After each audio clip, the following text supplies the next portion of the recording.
about Word Module 2. Overall, in this module, we'll be formatting an MLA style report. I have a report open here. It's called The Basics of Photography, and it's just at all the default settings. So what I mean by default settings is what we're used to when we just open up Word and start a blank document. There are some things, even though it is a blank piece of paper, that are already preset, and that's what's called the normal template. We kind of don't think about it because it's literally just looks like a blank piece of paper. But some things that are set are the font size, the margins, the style. Here's what's called a styles. Right on our home tab, we have this section here called styles, and we're gonna look at some heading styles today. What we have is the normal style. It includes the default, which is Calibri 11 font and font size. It's left aligned. So some things that we kind of may never have thought about are actually pre-programmed. We also have something called paragraph spacing after set to 0. On the new versions of Word, if we should be using the latest versions, the paragraph spacing after actually is a default of not 0, but it's usually 6 points. What I mean by that, I've just started a blank, blank document for you. If I were to type something like Montgomery College, and then when I hit the enter and I type something else, you'll see that it looks like there's a little space right here. Even though I only hit enter one time, it almost appears like it's double spaced, but it actually isn't. What it is this called paragraph spacing after. So if I go to paragraph and I click on the more button, I'll see here, oh, this one's set to 8 points. Sometimes I see it set to 6 points. Spacing after, it means every time I type and enter, or hard return on my keyboard, Word is going to put an extra 8 points of text, like a space, before my next line. I also see the line spacing by default is at 1.08 instead of 1. I normally change those before I start, or I'll actually change my default. So I just erase that, and let me go in and show you what I mean by, I usually erase it before I start, but I'll just literally change the spacing after to 0, and then I'll change my line spacing to 1 instead of 1.08. And now when I type Montgomery College and I hit enter, you see how there's no space. So it's okay to keep it on, but when you are writing a single page or single space letter or any kind of document that's single spaced, in order for you to get to the next line without it appearing to have a extra line, what you can do is turn off, or if you need to break the line, let me go back to the default here again. So if I'm typing Montgomery College and I hit enter, do you see how it left that blank line? If I do want it to be right under, but I want to keep the paragraph spacing after on, so that every time I type and I can hit enter, it will leave that blank line, but sometimes I don't want it to leave the blank line, I can do what's called a hard line break, and it's going to be shift enter. So on my keyboard, I hit shift and enter, and it will break the line.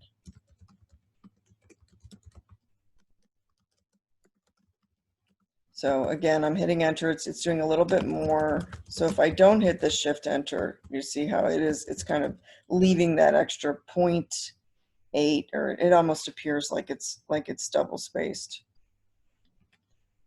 So this is off right now. So if it was on, let me turn it on to show you. If someone had already typed this, or you typed it and there was paragraph spacing on, it would look like this. And I would already see these little extra. This is not double spaced, but what'll happen is when I double space it, I'm going to select the whole thing and change my line spacing to double. What'll happen is it will leave some extra lines. It appears to be an extra space, but it's really not. I just sometimes have to erase those. So I'll select the whole thing, and I will change my spacing after to 0. And then I will double space, and it kind of brought some of those some of those items up. So this one has already been typed and it is completely single-spaced. Paragraph spacing after has been turned off. There may be a few extra spaces. Did you see how I have some extra spaces after the title? Those are actual hard returns. So when I do select the whole thing, one of the items we have to do is double space. We can do that right here on our home tab. I'm going to change it to double spaced. You see this big huge space here? Those are just extra hard returns. I'm actually just going to hit the delete key, or you can hit the backspace key to delete those. And now it's a nice and clean, no paragraph spacing after. This is just a report on photography that I opened, and there's some side headings. So a few things we want to do in an MLA style report is, of course, we want to have it on 8.5 by 11 paper, which we have by default. We want to have 1-inch margins, which we can just double check here, but I do see the normal is top, bottom, left, and right, 1 inch. If I ever wanted to customize my margins, I can do that by hitting customize margins, and I can manually use these elevator buttons to increase my top, bottom, left, and right. The gutter position, don't ever change that unless you are creating a report that something that you're printing. What the gutter is, if I leave a little bit of room, you can see a visual right here. That's for putting staples down the side, or for 3-hole punching. It will just kind of adds some extra space to the left margin for the hole punches. Have you ever printed something and then hole punched it, and then the holes, or maybe you've received something from somebody and the holes are in the text? So that's how you can avoid that. So one of the things we want to do is make sure we have 1-inch margins, and we do.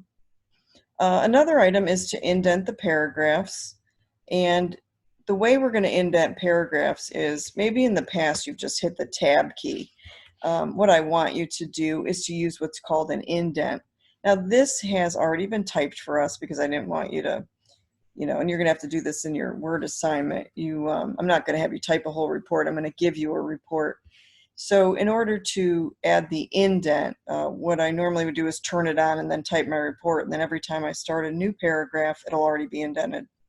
But since this was already typed, I could do a few things. I could select the whole thing and imply an indent, but what happens in this one is I have all these side headings. So I don't want my side headings to be indented.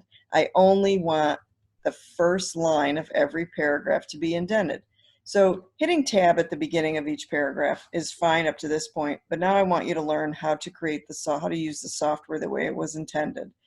So I'm just going to manually go to each one. I'll also show you how to use repeat. So I want to indent a paragraph. What that does is it moves it in by default 1/2 inch. You could adjust that if you wanted. Indent is under the Paragraph More button here, and I'm going to go to Special and use what's called a first line indent. So every time I press enter, Word is going to assume that I am starting a new paragraph, and it will indent it. This is different than a tab. I can tell when I go into the codes that you used indent. So again, this is better to turn on before you start typing. So in the future, when you're typing items like reports, when you need the first line indented, turn on first line indent on your blank paper before you start, and it will automatically indent each paragraph when you press enter. If for some reason you indented or had a side heading, you can override it by just hitting the backspace key. Now I want to go to the second paragraph and use first line indent again. I'm just going to show you how to do it again. So I'll hit first line and then hit OK. It's a paragraph format, so my insertion point needs to be anywhere in the paragraph. I'm just going to the beginning, but technically it could be anywhere. I'm now going to show you how to use the repeat key. And the repeat key is F4, function 4, or you could also use on your quick access toolbar up here, you should have save and undo. This almost completed circle with the arrow, it's called repeat. When I put my mouse over it, I also see I could use Control Y. So whatever way you want. I like to use F4. I just remember it. What F4 or what repeat does is it will repeat the last formatting item that you did. It works on most. It doesn't work on all.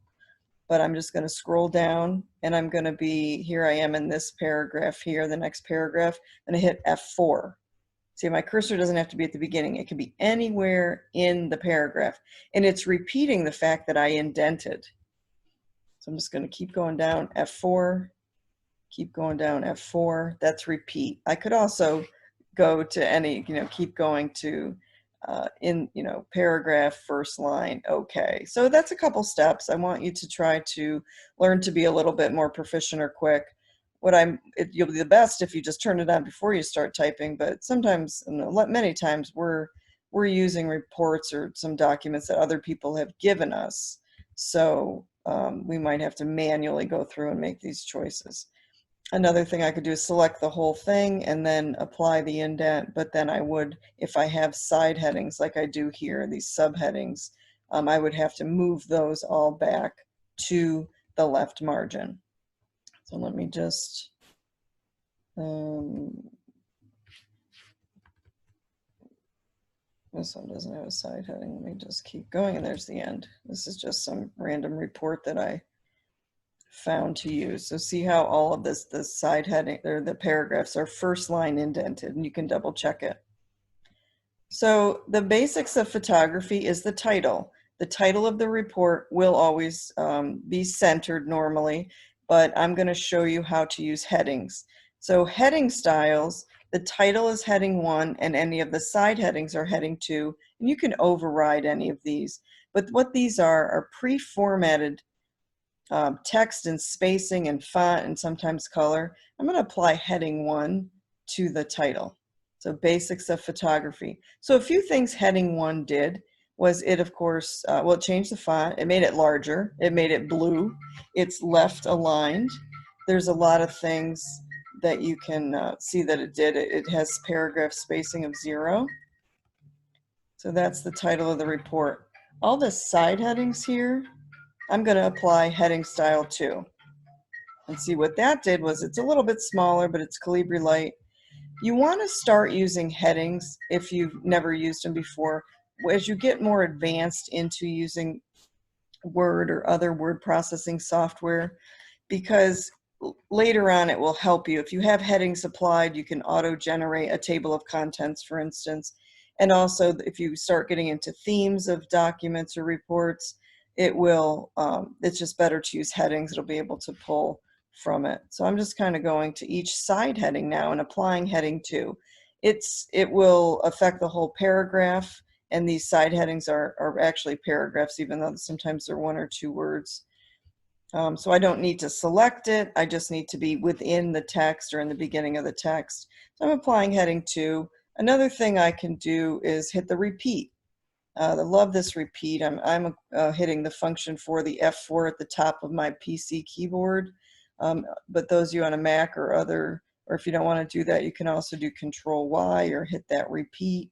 So just hit that repeat, and you'll see that the formatting, you want all of your side headings to match. If you were just applying bold to all of them, that would be fine, as long as they're consistent and all of them are the same. And side headings normally are, at the left margin. The blue is coming from, you could change it to black if you didn't like the blue, but that's coming from the heading style, or it's actually coming from the theme of the report. And theme is something a little bit advanced we're not going to cover right now. So let me go back to the top. I'm hitting page down instead of page up, so I wonder why I wouldn't go. Here we are. So having all your side headings formatted the same is what's gonna look good. Something we probably want to do is have, now the Calibri Light or the Calibri, it's a nice font, it's new. I want you to know that you can always select the whole document. I hit Control A to select the whole document. You can triple click in the left margin and you'll see that everything is selected. If you want to override something like font and your report or whatever you have typed is already typed, you can just select the whole thing and then change the font. So let me just change it to maybe a Times New Roman, just a very, very traditional, boring font is, but it's easily readable. And see how it just changed it. So I could change. So you want an easily readable font. Normally I still stick with Times New Roman, but any Calibri or anything like that, you never for any reason would ever want a script. They look pretty, but they're very, very difficult to read if you're reading a lot, or any kind of, they're cute for, certain things, but certainly not our business reports. We're always going to want a very easy to read standard font. So you can always override, size or font or color or anything by just selecting what you need or selecting the entire document in this case. 12 points also is a very standard. The new, sometimes the default's 11 points now. It kind of gets a little bit more on a page. I'm just going to change it to the 12. We're still very kind of, I don't want to say old fashioned, but reports tend to be Times New Roman 12, 1-inch margins, just very standard. If you were taking a course in which you had to, turn in a paper, particularly an English course, you're going to follow what the instructor tells you. If the instructor tells you to have an 11-point font, then go ahead and override and do that. But I'm just going to teach you the very standard traditional Times New Roman 12 points, meaning the size of the font. So far looking good here. We use what's called an MLA style report. What we want to do is, or the different styles are based on the citations or having a bibliography or work cited at the end of your report. So what a citation is let's say that I took a sentence out of a book, or let's just say this sentence here. I took this exact sentence or I'm paraphrasing some information out of a book or off a web page. If I were just to retype that or copy and paste that would be plagiarism. So it's okay to use others' words, but you have to give a citation or, kind of give that person credit or that company credit for using their work. So what you want to do to insert a citation, we're no longer going to manually type that in. I remember when I was in college, I had to remember and write down and look up, the last name of the author and then the page number or the name of the book, and you had to type everything out. We no longer have to do that. Word has an actual citation and bibliography feature.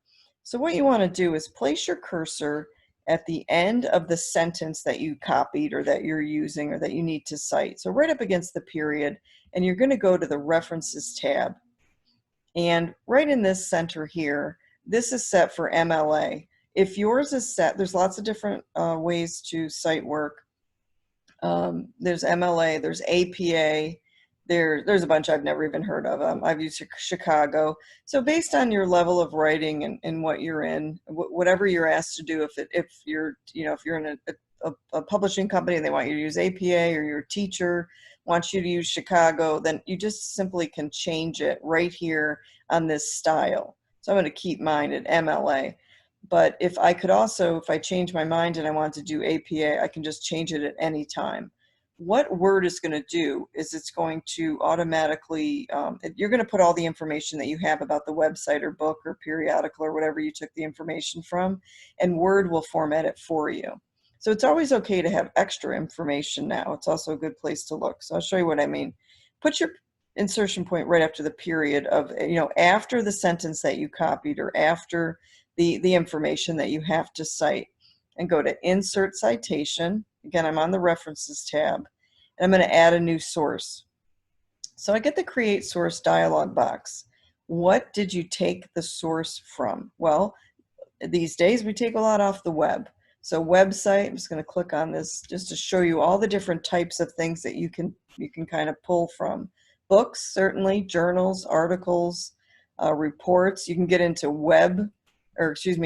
art and even going to a play or seeing some kind of performance, or there's just a plethora of information here that you can do. So let's say we took it off a website. I'm always going to want to go down here to show all bibliography fields. I'm going to click on that.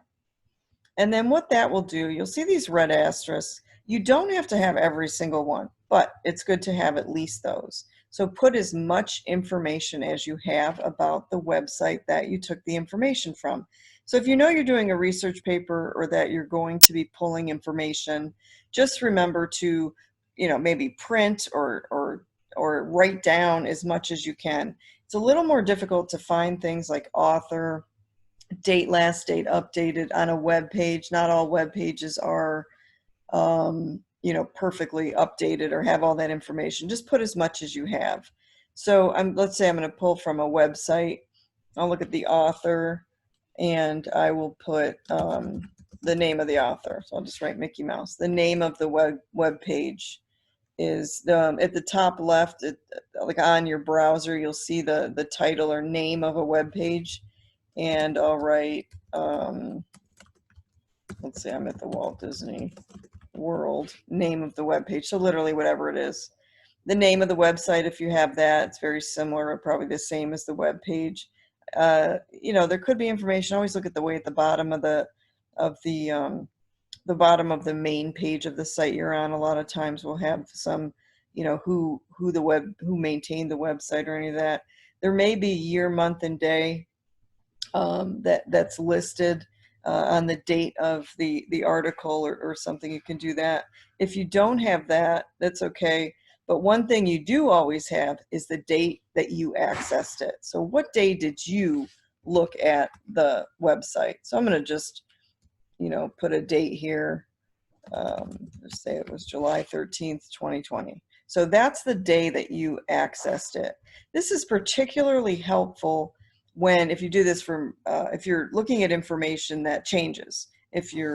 If it's something that changes and you turn this report in, or your boss or somebody's looking at it and the information's outdated, they can just look in your citations and see that you accessed it here. Now, if there's somebody who was reading this in 2032, the stuff's probably outdated, but they'll know that the day that this research was done.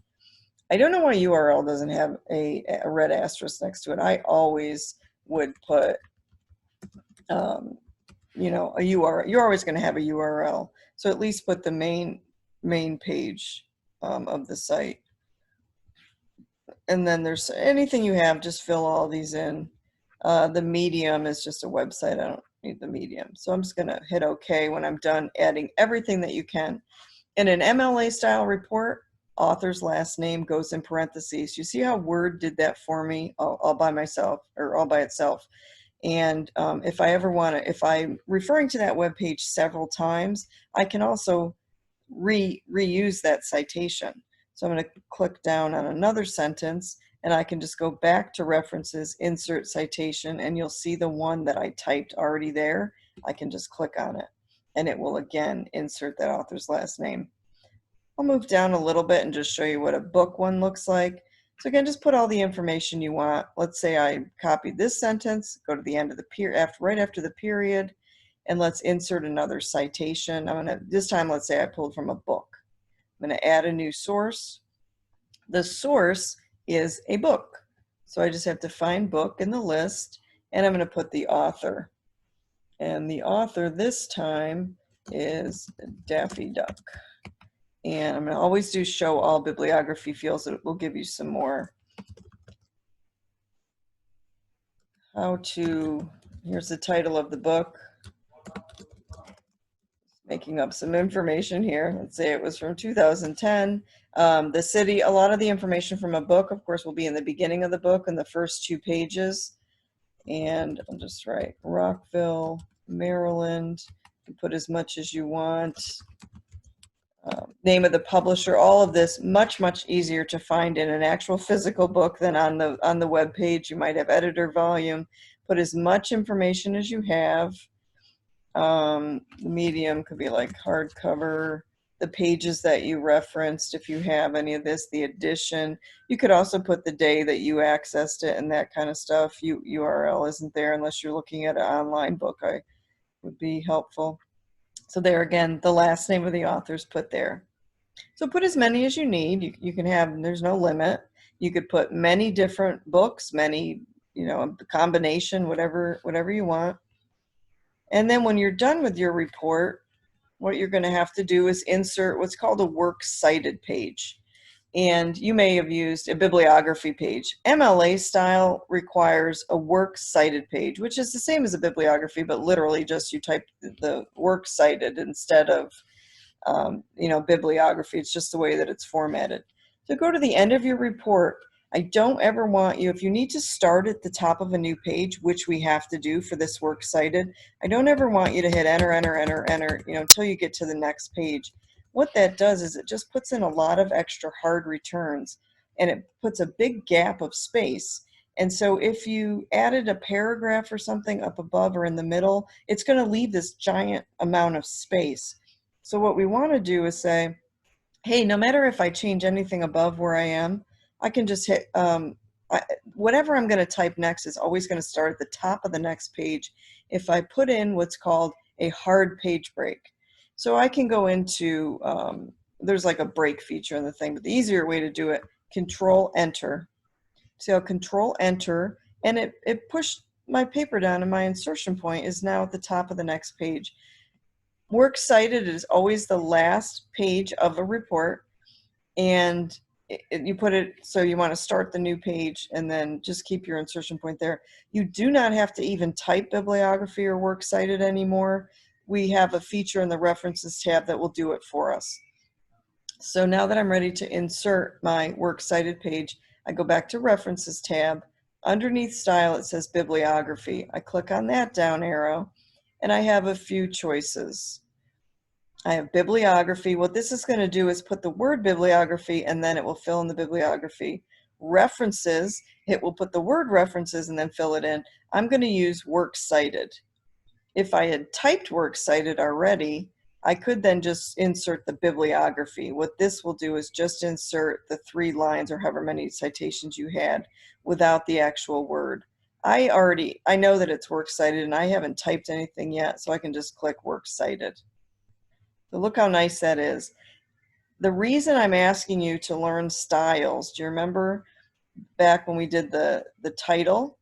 The title was Heading Style 1, and I think I overwrote it with when I did my 12 and all those heading styles. Do you notice at the bottom when I put in my works cited, it is Heading Style 1. So it matches my title. You want your title, how your title's formatted, to match however your bibliography or works cited is formatted. This is already hanging indent. None of the citations that I put in are long enough. If I just were to add, I'm just going to add some information here just to show you what I mean for its hanging indent.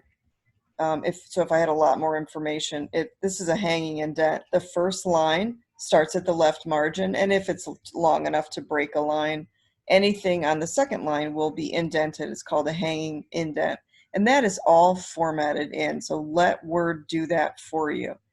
If you made a mistake or found a typo or anything in your references, you can go back to the References tab or in your citations and go to Manage Sources, and you'll see all of yours. This one has some extra ones. You'll see all of them, and you can easily edit them or delete them and start over if it was bad enough. But please use that References tab to insert your citations and your auto-generate your bibliography or works cited page. Something else we can do on the References tab, or there's a few other things. If you have any footnotes or endnotes, footnotes are just kind of like, they're not citations, but just sometimes you have to comment on something. In References, the footnote will go on the bottom of the page that you need to reference. So I just put a little 1 here. Wait, let me undo that because I need it to be ready. Let's say it says digital camera. You want to go right past where whatever the word or the sentence that you want to create a footnote for, and just hit Insert Footnote. What it does, it's not a full citation, but I want to make a comment. It's going to put a little 1 there, and then at the bottom of that page, Word is going to do this for you automatically. It draws a line, which is what you have to do. I learned these back in the dark ages. We used to have I typed on a typewriter, and I used to have to draw the line and measure and type a little superscript 1. So Word does this all for you. So please, please, please, please, learn to use the features or make your life so much easier and your formatting look fantastic. So digital camera, I'm just referencing. So it's not like something I pulled out of a book. I just need to make a comment. Use your student discount. I don't know, like I'm talking about digital cameras, and I just want to say it's just kind of a comment to the reader. It's not real official, or maybe you just heard something, it's hearsay. You know, I learned this from my grandmother. Maybe you're putting a recipe or something. You don't need to cite something. It's not, you don't have something physical to cite, but it's just kind of a comment for the reader. So a footnote is just a little reference or citation sort of at the bottom of the page on where you're referring to it. You can also do an endnote, which is the same exact thing, but instead of all of these being at the bottom, if you had more than one, the footnotes being at the bottom of the page, they would all be at the end of the report. So that is footnote or endnote.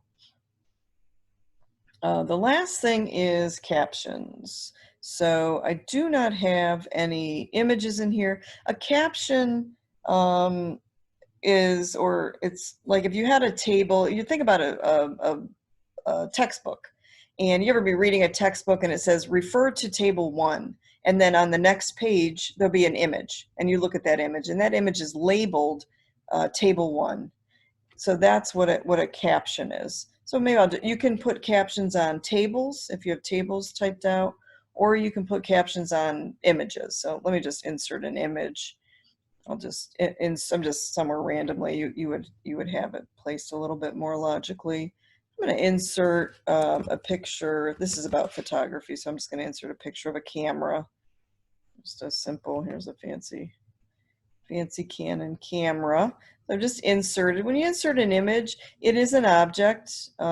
If you want to keep the integrity of the image, just size it, you know, kind of diagonally. Let me just make it small enough to work with. It doesn't have to be perfect. If I want it within the text, I want to wrap the text around it. I could do square, and you see it's nice and tight up against it. We got a lot of white space here. I might want to crop this. I'm going to crop the image, and I just kind of want to do a smaller. This isn't letting me crop it because of the type of image it is. That's all right. Oops. I just messed that up. There we go. I'll just move it over. Anyway, here is my image. If I want to put a caption on that, it's under references, and it's called insert caption. So I just have a picture of a camera if I want you to refer to it. So it's named picture or figure 1. I can change that or leave it. You get to decide. You're going to reference this maybe in the text of your report, and I'm going to write, you know, digital. You want to label it in some way maybe. And there's a couple other things you can do, but it gets a little fancy. But here's what I mean by this is a caption. And what I did was figure 1 digital camera. So it's a caption. It's just kind of labeling that. You also may have a table or a chart or something. If you want to identify that because you're referring to it in your text, you can do that with what's called a caption. So I hope